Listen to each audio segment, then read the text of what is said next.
大家好，看到没有？如果上个星期以前我不伤的话，这个早就掉了。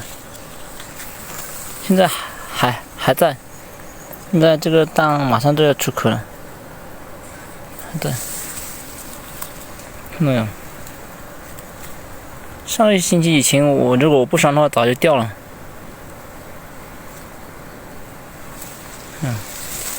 它这个木薯已经黄了，这个都黄了，是吧？马上就掉了，是我把它拴好了，不会掉。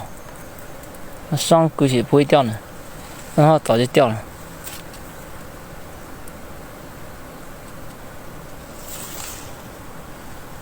好危险啊！